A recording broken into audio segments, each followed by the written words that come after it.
Okay, so Michael, President Biden's State of the Union address was in many ways defined not by his address, but by a photo that has gone viral that captures two of the most disgusting people in Congress, Lauren Boebert and Marjorie Taylor Greene, heckling the president. Now, the photo captures everything about our current political moment, the venom and the contempt in their faces, the lack of decorum, their stupidity, and all of it while Lindsey Graham just sat there watching helplessly.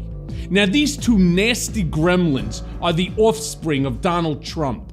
If Reagan gave birth to a generation of conservatives, then these are Trump's demented spawn. Without him, they would not and they could not exist politically.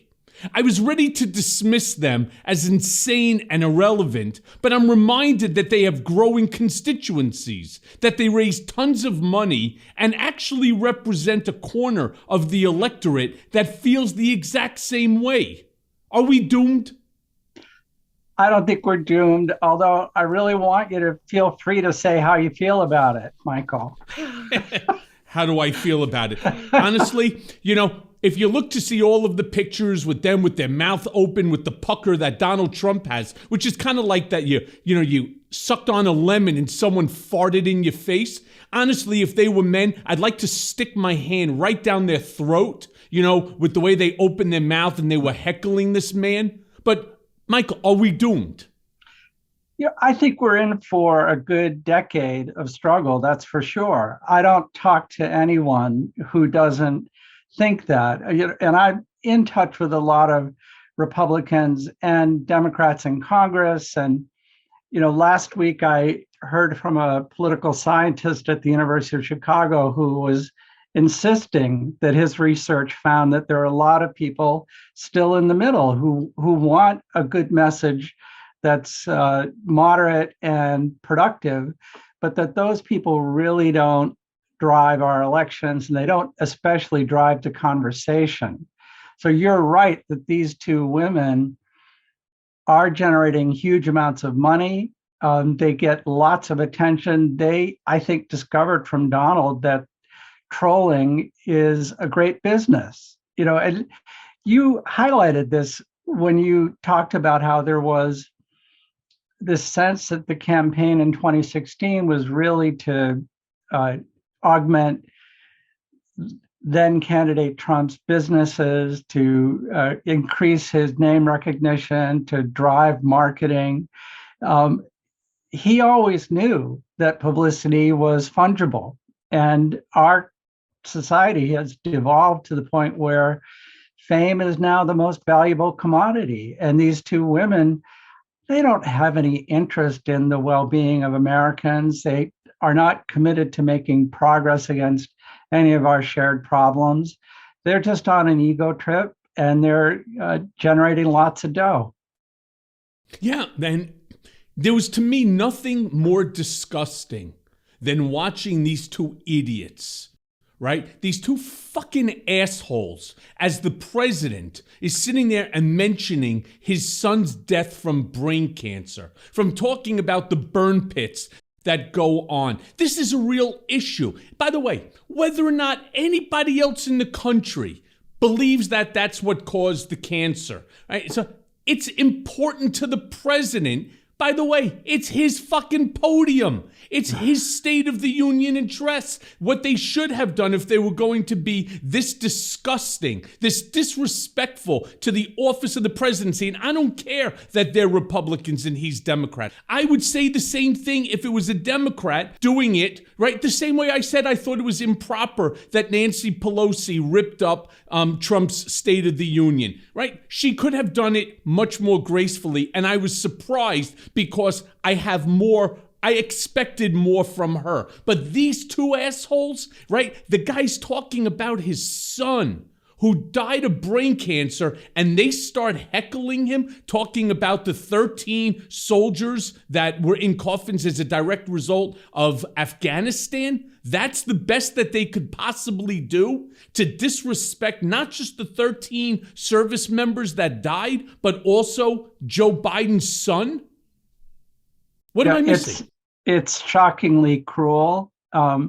But this is part of how we've learned in the last 5 or 6 years to, some of us, treat each other as if we're not human beings, to disrespect the other in a way that we never would have done before. And by the way, I think it's kind of bad politics. There are a lot of us who have lost friends and family to cancer, and we all wonder what was the cause of it. It's often not certain what the cause is. And so they disrespected every American who has a suspicion that some toxic element affected their loved one and that they died. And this is what is really most surprising about all of this and most distressing, is that we don't treat each other like human beings anymore. Did you wonder before the speech whether there would be this kind of display? I was thinking about it and couldn't anticipate it. Yeah. The answer is unfortunately yes. I did think about it, and I knew that at least these two, I thought more people would. What did give me some level of hope for our future, that we're not doomed, is that not only were they booed by the Democrats, but they were actually booed by many of their colleagues, right? Simply because it's a bipartisan issue. This is not a Democratic issue that there are men and women, service members, of our military that are dying of cancer as a direct result of the burn pit exposure. I mean, this is not a Democrat issue. It's not a Republican issue. In fact, it's a bipartisan issue that is spoken about quite often.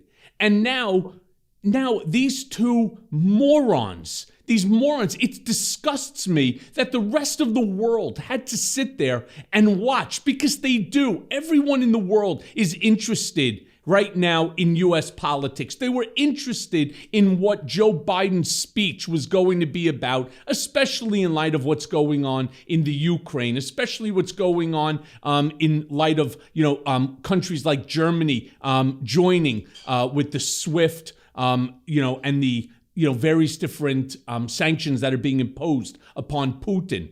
And so these two idiots decide to take it upon themselves to make it not a partisan issue, but an issue about them. And yes, they're campaigning off of it. They're raising money off of the suffering, the pain inside. Look, anybody who, knows somebody, family or otherwise, who has or had cancer, and that affects, as far as I can figure, there's nobody in this entire world that's not affected by knowing somebody or having a loved one who died of cancer, regardless of the age. These two basically shit on them for whatever reason that they thought it would be beneficial. And the fact that people in other countries were watching this vulgar and stupid display, this thoughtless display of stupidity, right, in our Congress, during a State of the Union address. This isn't like in England, where at least they're respectful when they beat each other up in Parliament, right? They do it with a Mr. Bean type of a comment. This was just disgraceful, and they should be not just censored, they should be prevented from ever holding office. And not because that they're both Republican. And obviously, being a Democrat myself forever, despite what people may think, they should be censored and thrown out simply because their actions and their disrespect for the office of the presidency is so significant that they should not be permitted to hold office. But sadly, they're raising money off of it, and they probably increased their popularity as a direct result as well. Well, you said a couple of things that I think are fascinating. One is that, yes, we've seen the displays in the British Parliament during question time, but those displays are really often very erudite. Those people speak intelligently, they make funny jokes, they're actually entertaining in a way that's not mean-spirited, and their criticisms are based on legitimate disagreements over policy. In this case, these women were just trolling. They also, we've seen over the decades so many officials decide that they don't have to lead their constituencies to a higher plane, that rather than set aside this terrible rhetoric, which used to be common practice, it used to be on the left and the right, that you just didn't get into this kind of craziness because you didn't want to lead the people in that direction. There are enough folks out there who are the ones giving money to these women, who are the ones going to pull the lever at in the voting booth for them, who will be persuaded. It's like all those conspiracy theories that people believe. In the old days, no politician would indulge in that kind of talk because it's dangerous. But these days, those are the ones who are the most popular. And the ones who say the most extreme things are rewarded. You saw, was it last week that Jim Jordan agreed with the former president that there were officials in the Hillary campaign that might deserve execution?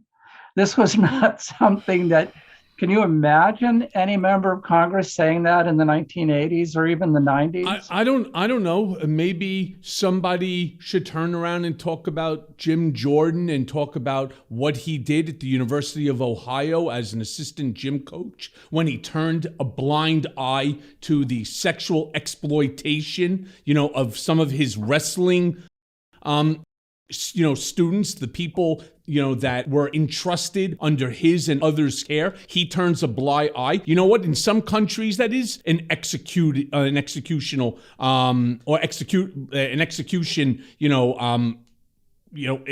result or something. What he did was just disgraceful, turning a blind eye. So it's funny how everybody, right, has something to say about something without acknowledging their own culpability in other events. If I was Jim Jordan, I would learn to shut the fuck up a little bit, right? First of all, talk about disrespect for the House. Yeah. The guy doesn't own a goddamn jacket, right? I think it's wrong if you're there, right, and you're sitting in the people's house. It's my house, not yours. You want to come into my house? There should be rules. No sneakers, no t-shirts, wear a goddamn jacket. We have restaurants here in Manhattan, as an example. You can't come in unless you're dressed in a jacket. That's proper attire. This idiot still thinks that he's on the wrestling mat, right? And I can tell you there's thousands of male students, wrestling students at these various different universities, especially Ohio State, that are thankful that he's not. Yeah. All right. So before he wants to sit there and castigate others, look at yourself. Start to reflect a little bit about your own improprieties. And I believe he should be held accountable for those days. And let's bring forth all the students. Listen, if any of the kids that were wrestling or know any of the information, reach out to us here at Mea Culpa. Hit me on Instagram, right? Michael Cohen 2.0. Go to me at Twitter at Michael Cohen 212. Let's start throwing out some names. Let's get some of these people on television, on some of these podcasts. And let's expose exactly who these people are. Because they're so fast to point the finger at you and at me and the things that we did. Yeah, I did. I paid a porn star to pull the president's mushroom pecker. I did. And for that, I end up going to prison. All right? What about this piece of shit that turns a blind eye to students, to children? Serious?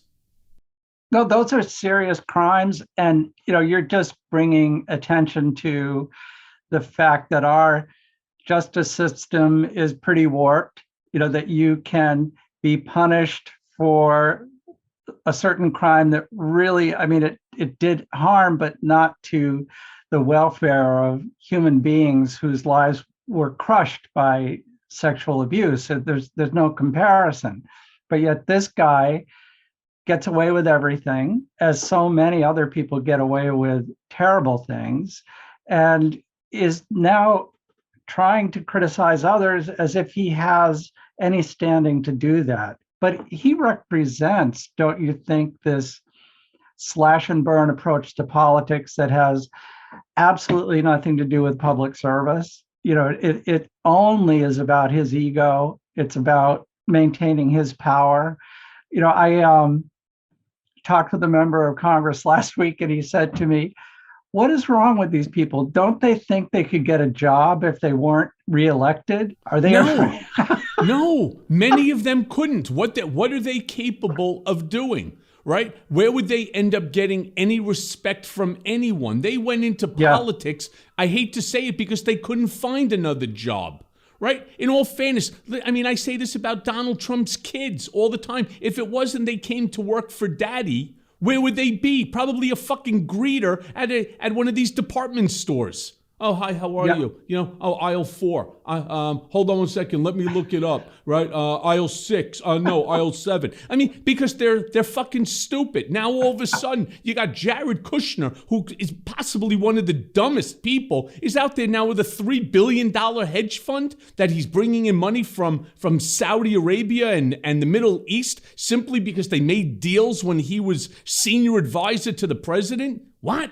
The guy who made the worst fucking deal in real estate history, 666 Fifth Avenue, and managed to somehow get the Middle East to bail him and his family out of that. Otherwise, they'd be broke. Listen, our country's upside down, which, by the way, is going to be my next book, that's going to come out, called The Department of Injustice, which talks about exactly what you said about just how broken our system is and what happens when you have a president like the former president who is hell-bent on power and then weaponizes the Justice Department to, in essence, be his hit squad. Right? And then what damage that they can do. And some of the information that I've been able to uncover is absolutely shocking, from FBI agents all the way to some of these prosecutors, that went ahead 48 hours to give somebody notice, no IRS. I mean, the book is, in my opinion, is fascinating the way it's coming out. And I hope people take to it the way they did to Disloyal. And of course, I tell this to you simply because you're a writer yourself. Well, I can't wait to read it. And I think that the only thing that prevented the politicization or extreme politicization of the Justice Department in the past was the honor of the president. So an honorable president would take care not to do that. A dishonorable one would weaponize it. We saw Nixon do it and come to a disastrous end because of it, but we saw Donald Trump sort of get away with it. William Barr is going to come out with his book momentarily, and it'll be fascinating to see what he reveals. But our system is broken. That's one thing that a wrecking ball like Trump can reveal. He exploits all of the seams in a system. He figures out where's the weak spot, how can I go into that and defy the norms? And you can't catch me because the system's not set up to anticipate such an immoral person. So now we're going to have to go look at our justice system and tighten it up so it can't be abused. I too am curious about Bill Barr's upcoming book. Not that I would buy it and read it because I don't believe it's going to be honest. Like John Bolton's book, I didn't find to be honest. I read it while I was stuck in solitary confinement the second time after the unconstitutional remand.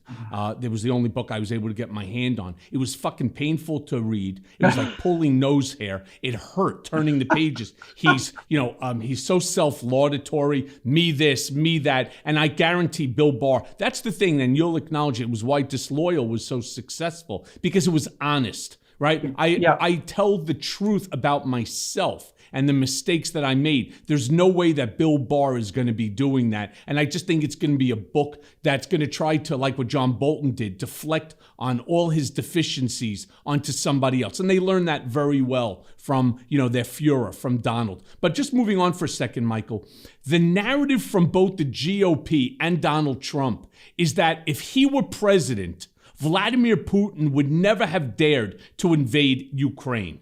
Now, this assertion was blown to bits by John Bolton, who surprisingly came to President Biden's defense and dismissed Trump by declaring that the former president could barely find the country on a map. And that happens to be true.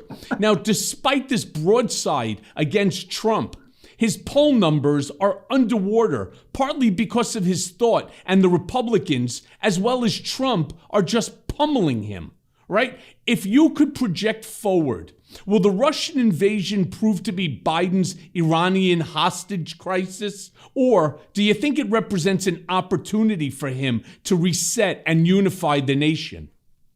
Well, we saw last night with the State of the Union address that he was reaching for that unity element. And to their credit, a lot of Republicans were with him on that. And they were the same ones that looked at Boebert and Green and in disgust, and they stood up when Biden was talking about Ukraine, talking about the American commitment.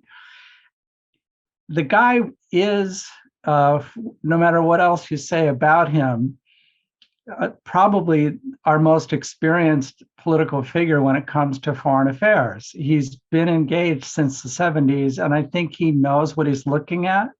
So the question then becomes, will Americans rally behind him? Will they be inspired in part by what they're seeing come from Ukraine? I think people are looking at Zelensky, that guy that Trump tried to terrorize, and seeing in him a very heroic, charismatic, genuine leader.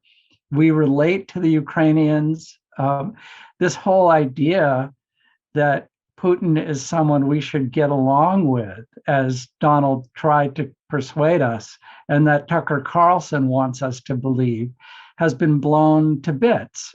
He is fully revealed for all to see as a murderous tyrant who would level Ukraine if he needed to get control in order to subjugate it. So today, the day after the State of the Union, I'd put my money on the unifying image. I don't think he's going to go the way of the Iran hostage crisis. I mean, look at all the Americans who are agitating for boots on the ground and a no-fly zone. Neither one of those is a very good idea right now, but it shows where people's hearts are, and it means that we're behind him doing whatever he can do. And he's not a perfect president. He's had some stumbles, but I think people will get behind him on this and may give him some slack on the other problems. So, Michael, you're right. He's not a perfect president. I'm not a perfect husband. I wasn't a perfect child. I clearly wasn't a perfect employee of Donald and the Trump organization, right? Who is a perfect president? No one. And right. None of us are perfect people. That's why we're human, right? Yeah. To err is human, right? To forgive is divine. However, how do you forgive someone like Donald Trump, who doesn't know when enough is enough? He tried to perpetuate the big lie. It went on. He grifted off of it for millions and millions of dollars off of these stupid fools that are just constantly giving him money. And how about the ones that weren't intending to give him constant, right? That it just kept repeating because there was somewhere buried into it a small box that unless you checked it, it took the money from you every single month, and they had to give back like what, $150 million? If that's not enough to get people to stop making donations, I don't know what is. But if you listen to Donald, and I did at that CPAC, right, last Saturday, and you sit and you listen to some of the shit that comes out of his mouth, it's like his ass must be jealous. And it's that stupid. He keeps repeating these false accusations, right, that Biden isn't the legitimate president, that he is. And under his administration, Russia respected America, just like every other country respected America while he was the president. But Joe Biden is seen as weak, right? And as everyone understands, and this is, of course, Trump's words, this horrific disaster would never have happened if our election was not rigged and if I was the president. Well, Donald, you're not the president because you lost, you fucking crybaby. You lost because you sucked, right? Because you cozied up to our adversaries, right, at the expense of our allies. Now, look, I acknowledge Joe Biden is far from perfect, but let's just look at this and what he's doing so far. And I think we have to give him at least an A minus. Right? Yeah. Some people want, I got to give him an A plus. He's not an A plus guy, right? But I give him an A minus. So far, I think everything that he's doing is right on track. He has unified all of the people that Donald shit on, right? The Chancellor of Germany, England, France, right? Every single one of them. Donald shit on them for who? Kim Jong-un, Vladimir Putin, for Erdogan,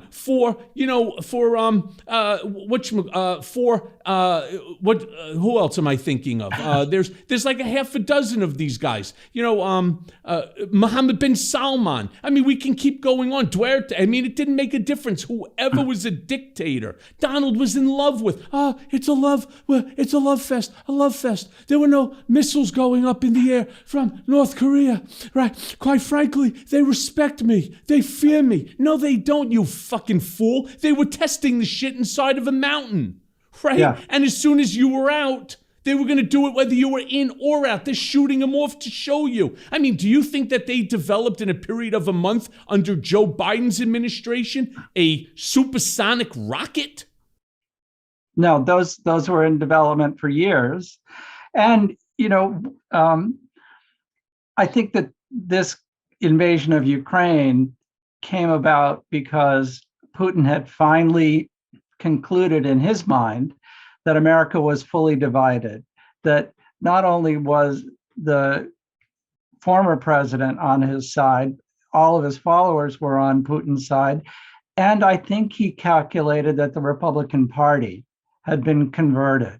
So, NATO had been weakened by Trump's treatment of the NATO allies, and there was a sense that there no longer was this unity.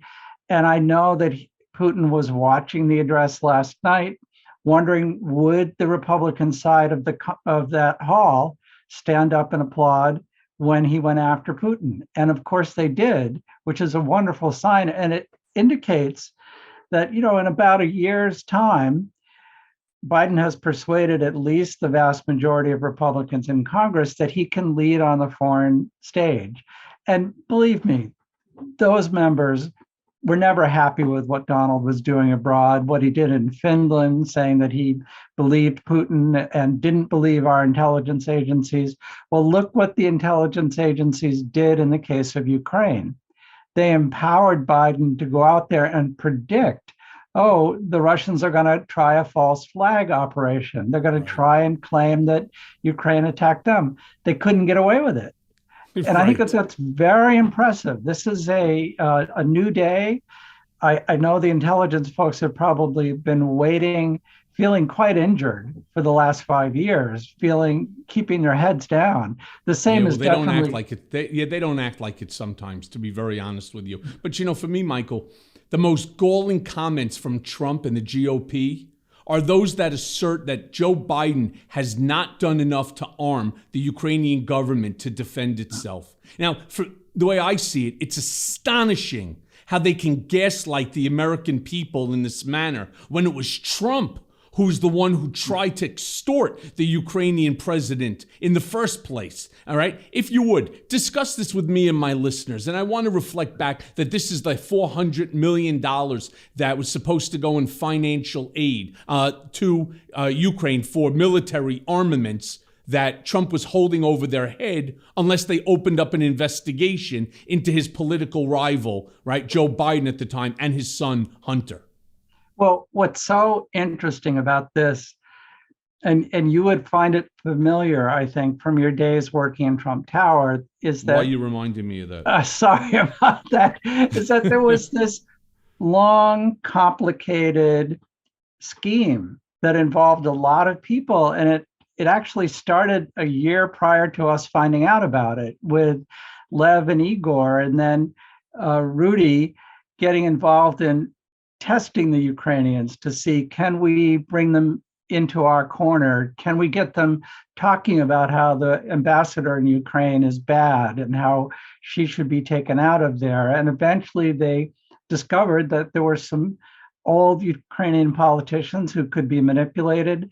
They watch the election take place in April. Then come May, they start saying, well, high-ranking American officials may not come to Zelensky's inauguration. There are things we want accomplished that we don't see being accomplished. A lot of people don't understand that Rick Perry went over there trying to get oil contracts from his Texas petroleum business buddies. He was grifting even back then.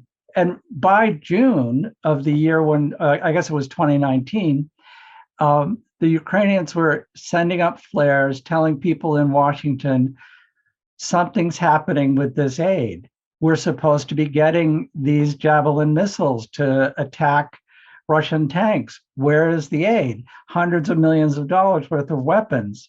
Then we get into July. It's still not coming. And people are getting on the phone, talking to folks like John Bolton and people in the White House.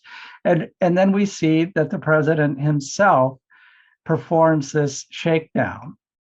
So I'm wondering if the first time around, people didn't know where Ukraine was, didn't know the danger that they were in, didn't understand that this was a potentially lethal thing that the American president was doing. He was really playing with the lives of 40 million Ukrainians by depriving them of national defense. And this guy Zelensky, you see him, he was a television actor and comedian, and all of a sudden he's on the world stage. I think he was probably overwhelmed by the situation. He'd only been president there a couple of months, but still he played it well enough that he didn't give the extortion demand, didn't give in to it, the other thing is that he was being asked to lie.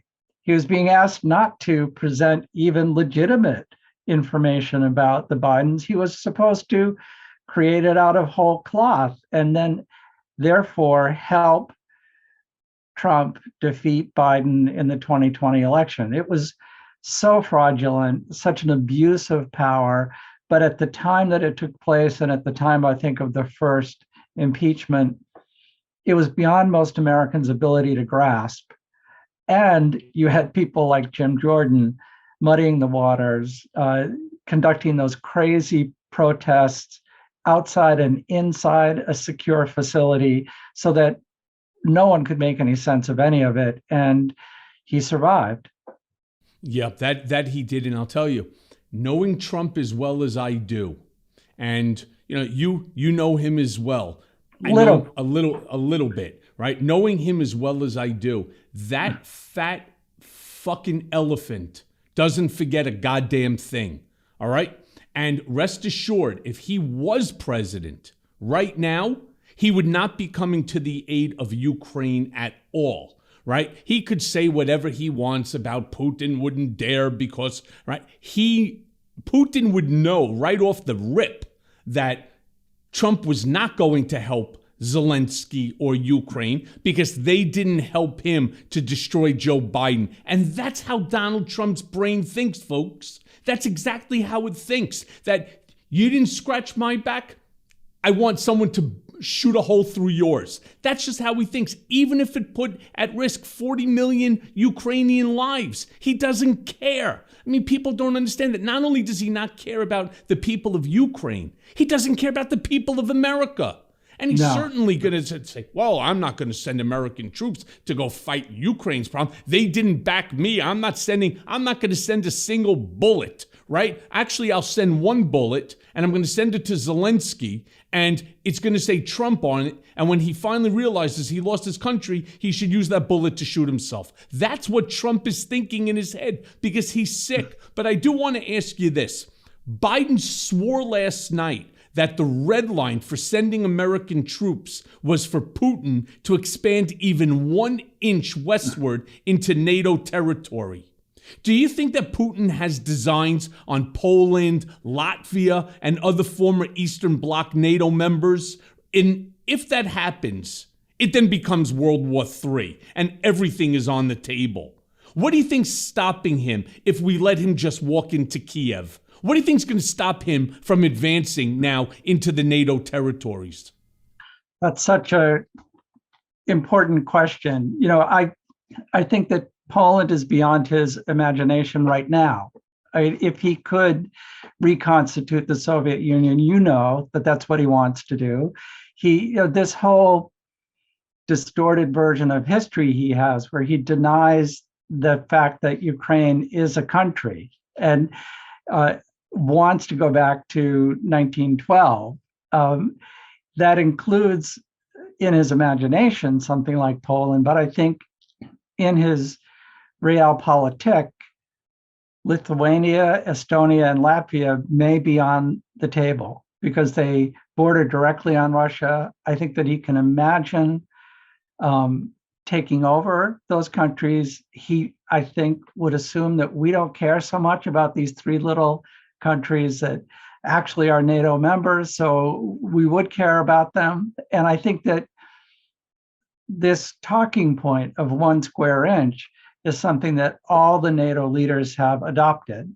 So we're on the same page with this. Biden was actually, I think, the last one to use it.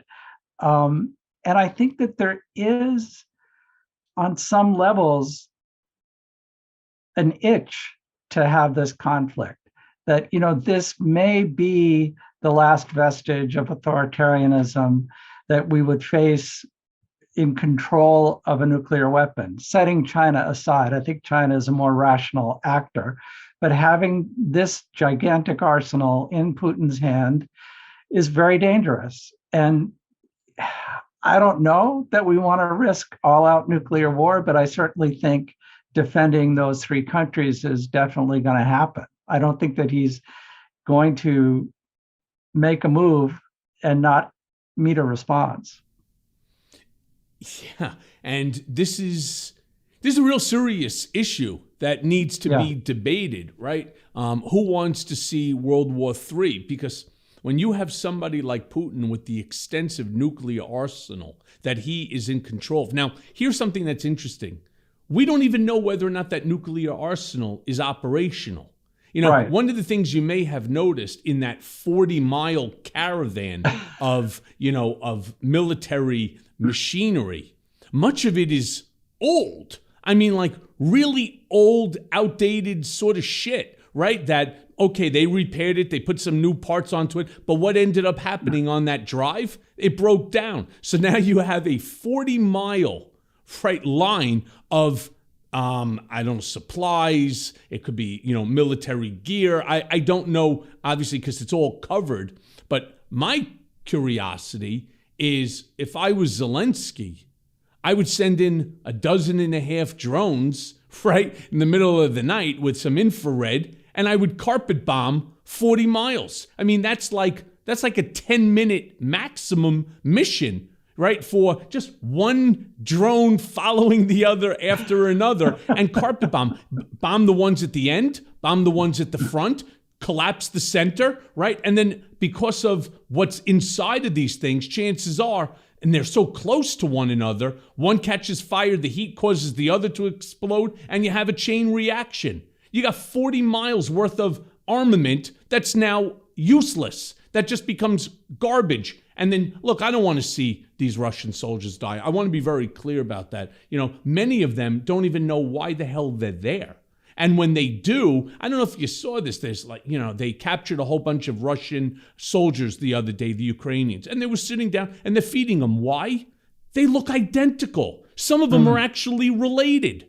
They have their cousins living in Russia. I mean, I know it because my wife was originally born in the Ukraine. It was the former Soviet Union at the time, but her town was called Chernovtsi, which is in Ukraine by the Moldova border. At one point in time, it was part of Moldova, then it became part of Ukraine, back and forth over the years, but it's part of the Ukraine.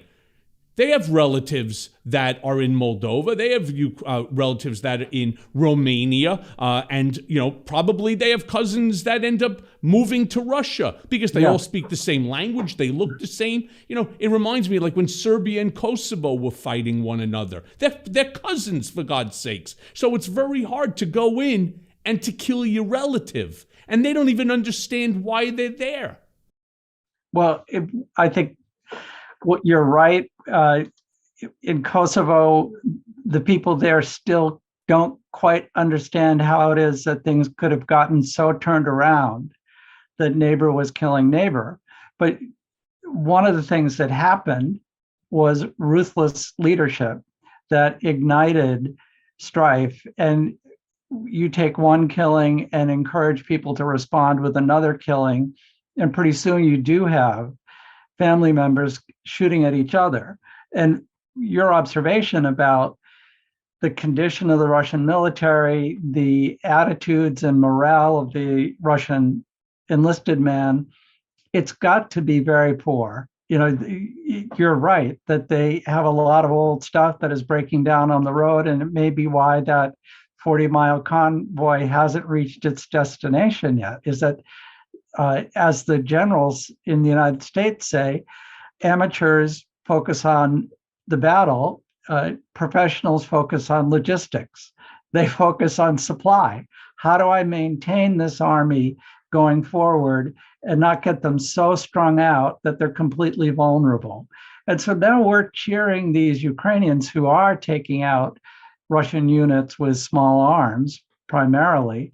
But we have to, I think, acknowledge too that the tragedy that awaits is that a frustrated Russian military acting on the orders of Putin will just start indiscriminately attacking, shelling. Primarily, they'll go with shelling and cruise missiles, civilian areas, and that's already started. So it's already started, yeah. Right. I saw that they bombed in Kharkov. They bombed the university. They hit a bunch of buildings. It's really terrible. But moving on for a second, Mike. Last week, you tweeted that Putin is now calling the Ukrainian government drug dealers. Does that sound familiar? Right? And so on. Do we not remember when Trump came down the escalator? Right? What if he added, and some, I assume, are good people, right? Authoritarians tend to talk alike, right? I mean, Trump brags about his very close relationship with Vladimir Putin. And beyond the insults, what other traits do you think that they share from a pathological standpoint? Oh, that's really interesting.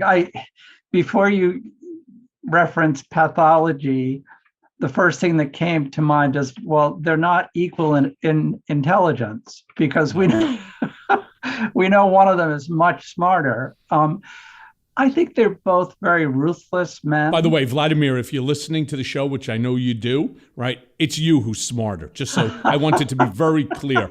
Both Mr. D'Antonio and Michael Cohen acknowledge you are significantly brighter than the dope. Well, he is. But they're both ruthless.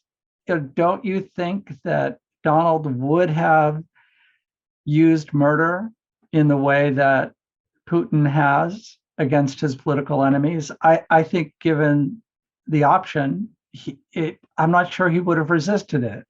I think the greediness is similar. This pathological need for more and more and more, and the whatever the hole is in their souls that can never be filled up, I think is also something they share.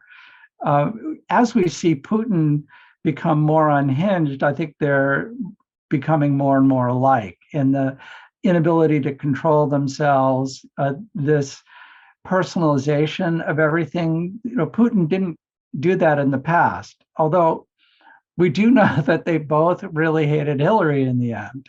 What's so funny is, Hillary got under Putin's skin, and he was a misogynist. I think Donald is a misogynist. I guess if we go down the line, we can find a lot of things that. Wait, you think Donald's a misogynist?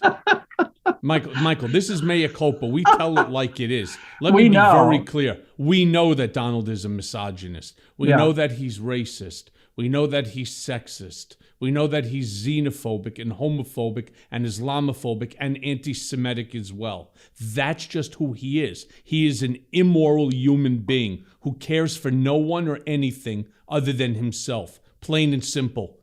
Drop the mic. Yeah, I agree. I agree entirely. The only, what's funny is And this is the way that he takes advantage. Those of us who are sort of devoted to being fair, we wind up hedging the issue. We talk around it a little bit because we don't want to be irrational ourselves and we want to be fair. But that puts us in the spot of our politeness means that we don't fight back enough and that we don't identify what's really going on. And you're right about what's really been going on. My only hesitation sometimes is that I wonder if the guy has anything that's heartfelt. Does he genuinely hate that list of people, or is it just useful to hate those people? I sometimes get confused. Don't be confused. He actually hates them all. He has no use. How that doesn't mean, for example, that he won't bring on a female, right? If there's a benefit to him. He then doesn't care about her gender. He doesn't care, if you're a homosexual, if there's a way for him to benefit from it. Other than that, he has no use for you, right? Only those specific individuals that he has a use for is, who he cares about. And even when he cares about you, he doesn't. It's really about him and what you bring to the table for him. Well, as your experience amply illustrates, he can lead people that he supposedly cares about into hell. You wind up in a personal, legal, public hell because you've held up your part of the relationship and he won't. This is all about what he can drain from you or drain from a certain situation. And again, that's the pathology. I was trying to put my finger on exactly the right word, because the sociopathy, the fact that both of these men are sociopaths. They have no concept of other human beings. I wonder sometimes if they have even a concept of their own humanity, or if they're just so lost that they're like animals who just remorselessly chew up other people, feed on whatever's in front of them, and then move on. Yeah, they both have a very specific goal in mind. And I think there's a differentiating goal that the two of them have. Putin is all about the power. He wants to recreate the former Soviet Union. He wants to, in essence, be a czar. He wants to be, the dictator, the monarch, the supreme leader of the Soviet Union, the way it used to be, for example, like under Tsar Nicholas and so on. Yeah. That's what he wants to be. Trump, it's all about the money, right? He literally only cares. And whereas Putin, and I don't care what anybody says, Putin doesn't have $200 billion, as they're now saying that he does. And, that's a sick amount of money for a guy who had nothing before becoming the president to acquire. I agree with that. It's a tremendous amount of money. I believe he has $2 trillion. Really? And it's hidden all. Yeah, I think he is hands down the richest man in the world times a multiple. He controls at least 25% of every single company, of worth, that's in Russia. He controls it, from the Surgutneftegas all the way to Yukos, all the way to, you name it. Every one of these oligarchs are basically holding his money. And I think that's the position of the United States, and he controls 25% of each and every one. I'll never forget sitting in the office. There was a New York Times photo of, it was like 20 oil trucks that were heading 15 in one direction, and 5 in another. And the 5, according to the report, was, going to Putin's private, holding area. And the other 15 were for the country and for export. That just has to give you an idea of how much money, and this guy's been doing it for how many years? Rest assured, his numbers on so for him, it's not about money. Oh my God, they confiscated Putin's boat. He could blow that fucking boat up today, tomorrow, and every day for a year and buy a new one and still not touch his principle. So, people have to understand, for Putin, it's not about the money anymore.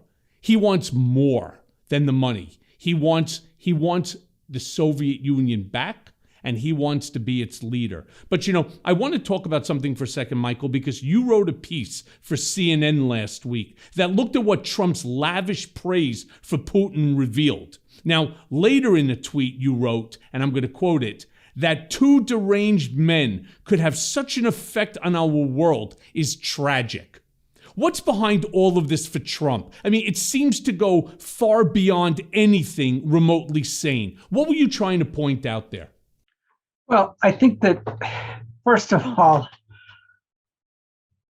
this is another taboo that we're not supposed to cross, but I'll cross it with you because I think it's partly true. I think that we could be looking at one version, a new version of Hitler and Mussolini.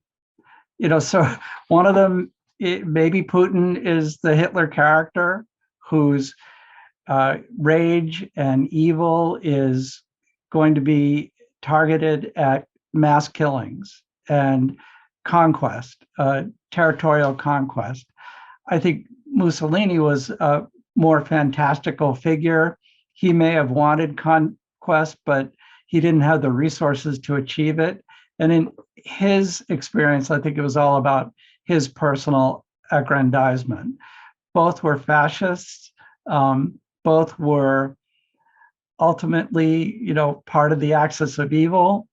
And I am shocked personally that our world now has two figures who at least resemble those men in their pathology. And I think in Xi and China, we don't know yet what we're facing, but his reluctance to join the world against Russia is frightening. So could we have imagined in 2010 that this is where we would be today? I think not. And it's really shocking to me. I do remember reflecting on the fact that we were losing the generation that remembered World War II. The adults who lived through that were the ones who kept us focused on this potential for evil. Once you lose people with that institutional memory, with that personal memory, I think you run the risk of allowing it to come back. And I also have always objected to this idea that America is somehow immune to authoritarianism or immune to a demagogue. We're not. We're human beings just like everybody else. As you always point out, we're frail, we do wrong, we do evil things, we're just as human as any other people. And it's in believing that we're not, and believing that that may not ever happen again, that we're fools. And now we foolishly allowed this damage to be done to our planet. And I'll tell you something, our forefathers recognized that there could one day be a president who wants to be more than a president, which of course is how we had the creation of the tripartite system of government, which of course, what was Trump doing the whole time? He was basically taking apart piece by piece. The judiciary doesn't matter. I don't have to acknowledge, judicial subpoenas, the legislative, body. It's all about the executive body to him. I can do what I want. I'm the president. And then when you get a willing and complicit attorney general like Bill Barr, right? That's when you have a real problem, saying that the president has ultimate and absolute authority over everything. And if he wants to do something through presidential, directive, he has the ability to do that. And that's a very scary thing. But Michael, I am still trying to get my head around understanding the far right's obsession and love for Putin. I mean, you start to listen to some of them, you really got to grab your stomach and wonder what's going on there, right? From what I understand, to these folks, he represents the white, Christian ideal in leadership, in that he rejects the so-called woke liberalism, that he's projecting strength, and that he's defending his borders and punishing his opponents, right? Does it sound familiar? Discuss with me what's behind this, fetishization. Well, one thing he left off was his crusade against gay people.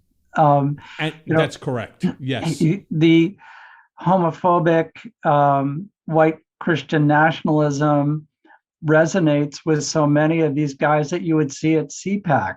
I mean, so we're not just talking about the most extreme people who show up at these neo-Nazi events, or we're in Charlottesville screaming, Jews will not replace us. Jews will not replace us. We're talking about actually many run-of-the-mill conservatives who have gone over to the dark side. And something that I think Americans don't appreciate unless they're part of it is that this has been going on in churches for a long time. And we're not talking about the Marble Collegiate Church or the Episcopal Church in a well-to-do neighborhood in a big city, but these independent churches, evangelical fundamentalist churches, where for 40 years they've been hearing about the impending Armageddon, the end of time, that Jesus is coming again, and that America must be a Christian nation, a conservative, God-fearing, they don't say white, but that's what they mean, because their Jesus is white, nation that is going to be run by Christian principles, but Christian principles as they see them. And they're often Old Testament fire and brimstone ideas that they want. And they see in Putin yet another one of these, what they would call broken vessels, a person who's upsetting to view in some context, but whom God is using to carry their message and to carry his word to fruition. So this is the worst kind of zealotry. You've got people who think that they are ordained by God to rule, and that these people like Putin and people like Trump, are God's instruments. And one person who really believes this is Mike Pence. And Mike Pence signed on with Donald because he believes this. And he thought that he could use this broken vessel, this bad guy who was nevertheless going to do God's will, to achieve Christian America. This was his plan. I think it's still his plan, that he'll run for president, hoping that his experience with Trump will get him the votes in order to gain power and bring about a Christian America. Yeah, and I'm waiting for the leprechaun to drop off of the rainbow with a bag of gold in front of my apartment building. But rest assured, if that was happening, Trump would be waiting there, for his cut, for his share, right? Because it's a Trump property. Anyway, so as we're winding down the hour, there's so much we could talk about. As we're winding down the hour, I have one last question for you, Mike. Right? Hard to believe an hour goes by so quick. Yeah. The Russian invasion has been an absolute gift to Donald, right? It's unquestionable. Now, just prior, the headlines were about how the House of Trump was crumbling. And finally, after all this time, right, Trump would be held accountable. And I'm referring to all of the lawsuits that are facing him, even though everybody's bitching and complaining about the district attorney, that both Pomerantz and Dunn resigned. Let's not forget that they've already brought in somebody new, right? Yeah. And that the investigation is continuing, and Attorney General Tish James's case is going, as is the Georgia case, as is the DC case, and a whole slew of others. His praise for Putin seemed to be the pivot point.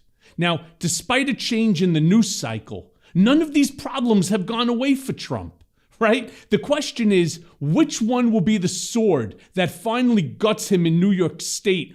What better than that? Let me ask you, do you think that it's going to be the New York State cases The January 6th case, the Fulton County, Georgia case? Which is the one that you think finally guts the fish? Because it seems that the only way that we finally get him out of politics is legitimately to put him in prison. I think you're right. It is the only way. And my money is still on Fulton County because that's a criminal case. It's not a civil case. I think that his influence there is probably less than it is anywhere else in the United States. I think that there's a fierce prosecutor involved in pursuing that case. And I think the evidence is so clear. She'll actually be able to present Brad Raffensperger and other Republicans as witnesses to it.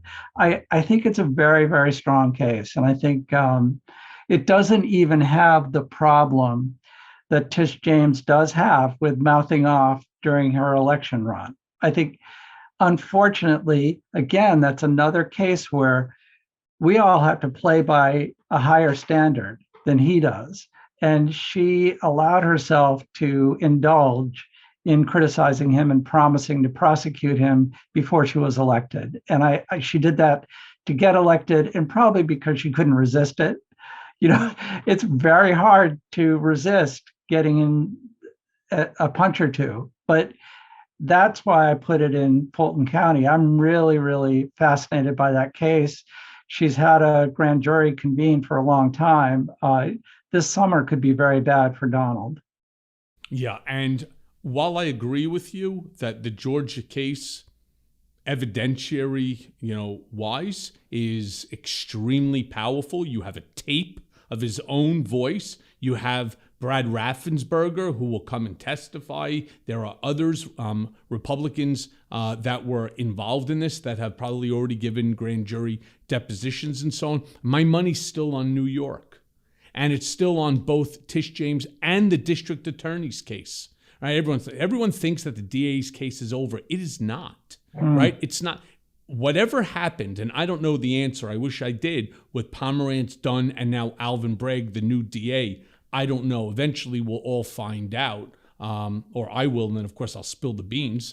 But but at the end of the day, I still believe that Tish James's case and Alvin Bragg's case, which is the criminal part, are both very much alive, and they're very damaging. Why? Because with the civil case, there's only, if he's going to take, which we know he will in the depositions, he'll probably take the fifth at least 1,000 times. Yeah. Certainly more than Eric Trump did. And then, that can't be used, taking the fifth in a criminal case, but it could in a civil case, which will financially wreck him. And as I said to you earlier, while Putin is all about becoming the czar, it's about power, Trump is all about the money. You take away his money, you take away his identity. And he no longer is, and you wrote about this, he's no longer the man, behind the $10 billion, right? I'm an incredible businessman. You basically, pulled the curtain off of The Wizard of Oz, right? And you realize it's just a little pathetic man pulling a bunch of levers. I still think that Alvin Bragg's case, because I know the documents, I gave them about 10,000 documents. I know the information that they have. And if he brought the indictment tomorrow, rest assured, I believe wholeheartedly that Trump, and I don't care about whether they said, I'm going to prosecute Trump. They have every right to prosecute Trump. That's their job. And so I still think that the first is the New York cases with a very close Georgia case, second. And I do think the January 6th is probably, is definitely third, but it's farther down that line. Yeah, the trouble there is, and members of the committee have told me this, that they think Merrick Garland is just not going to move. Yeah, he's weak. Yeah, it's, I don't think he grasps how urgent this is and how dangerous Trump is. And you're right. I think it will require prison to stop him. Or some form. Or some form thereof.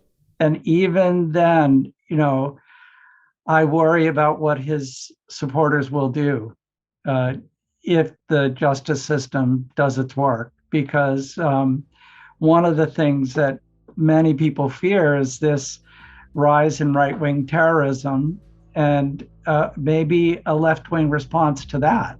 So we started out talking about the future, and I guess we can conclude that it's still a frightening prospect. Yeah, totally agree with you. Yeah. Well, Mike, let me thank you for joining me today on Mea Culpa. Stay safe, enjoy, be well, and I'm definitely looking forward to have you on again. You too, Michael. Thank you.